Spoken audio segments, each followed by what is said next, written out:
Alejandra Básolo, tengo 39 años, soy madre de 2 hijas, soy abogada, ama de casa, vivo en Bragado hace 6 años. Gracias por el espacio. Desde que comenzamos a debatir la legalización del aborto, muchos han sido los argumentos que se han utilizado para tratar de justificar su aprobación.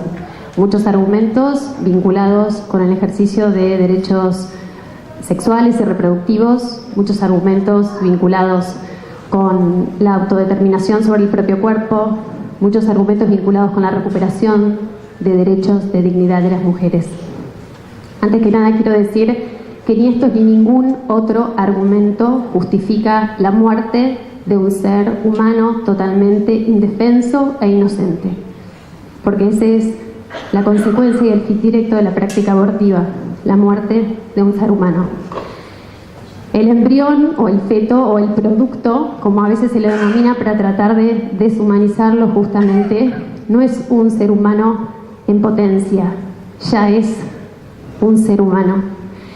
Y no entiendo cómo suprimir la vida a un ser humano pueda de alguna manera devolverle la dignidad al género femenino ni a la sociedad.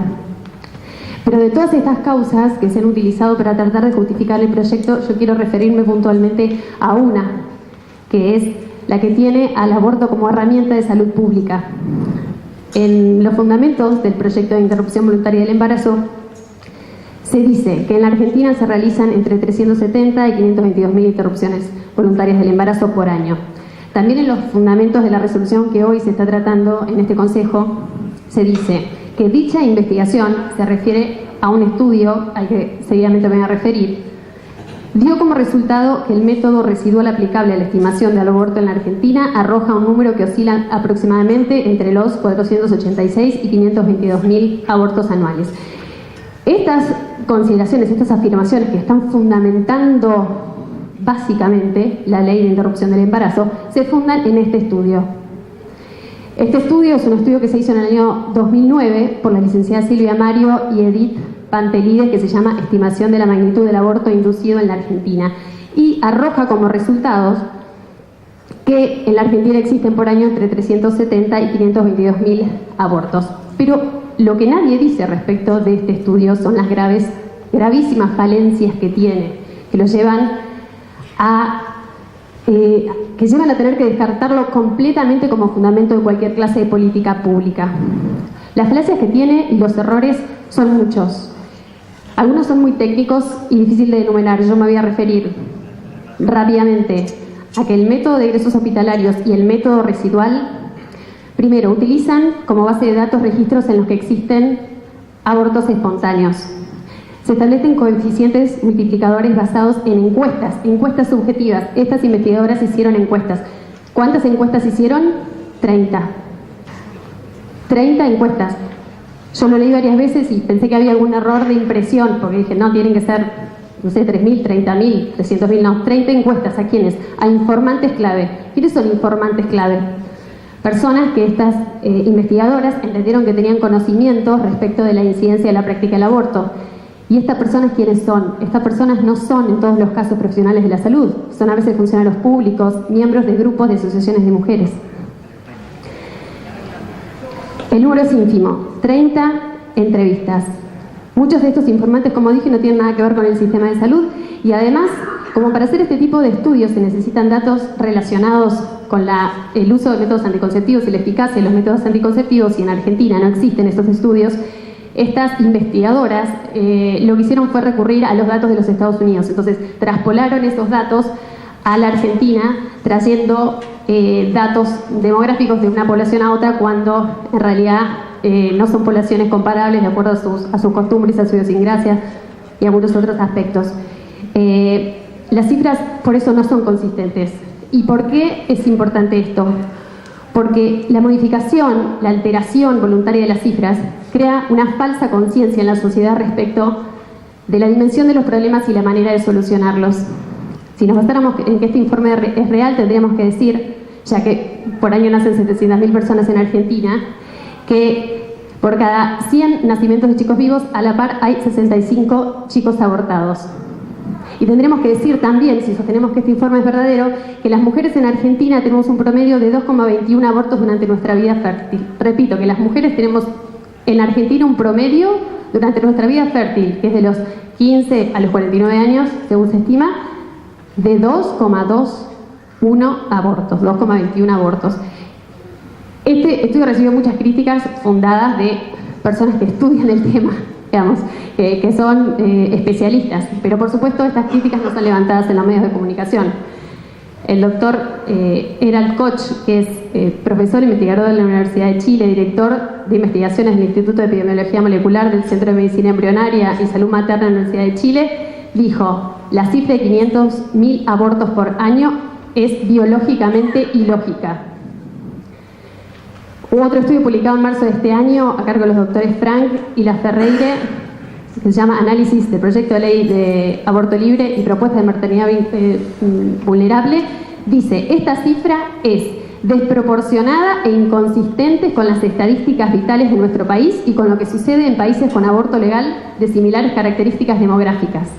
Y el propio informe, supongo que todos lo han leído, pero si no cualquier cosa lo tengo acá, el propio informe dice: las estimaciones del número de abortos obtenidas mediante el método residual podrían estar sobreestimadas. Dice también: cada una de las estimaciones tiene deficiencias inherentes a la falta de información fehaciente que debe sustituirse. Y dice: en el método residual, tanto la tasa de fecundidad potencial como la efectividad del uso de los anticonceptivos son datos desconocidos que debieron reemplazarse por estadísticas provenientes de otro contexto que no representan la realidad argentina. Esto es en relación a la cantidad de abortos por año que nos han estado informando permanentemente durante estos últimos meses los medios de comunicación. Y en relación a las muertes por aborto, permanentemente escuchamos que miles y miles de mujeres mueren por abortos por año en la Argentina. Tenemos que recurrir a la Dirección de Estadísticas e Información de Salud. Son estadísticas confiables, públicas, están publicadas en internet en la página del Ministerio de Salud. La última evaluación es del 2016 y establece que en el 2016 hubieron 245 muertes maternas. Las muertes maternas son, se indica que son, se clasifican como aquellas muertes ocurridas durante el embarazo, durante el parto, durante el puerperio, 40 días posteriores. En el 2016 hubieron 245 muertes maternas, de las cuales 135 se debieron a causas obstétricas directas, trastornos hipertensivos, hemorragias, preeclampsia, etc. Y 67 a causas obstétricas indirectas, enfermedades por virus del HIV, enfermedades del sistema circulatorio, etc. Y 43 se debieron a embarazos terminados en aborto. 43. A su vez, si se desglosan los subgrupos de este 43, de este número 43, se tiene que 6 se trataron de muertes por embarazo ectópico y 6 se trataron de abortos espontáneos. Es decir, que en el año 2016 hubo en la Argentina 31 muertes por abortos provocados.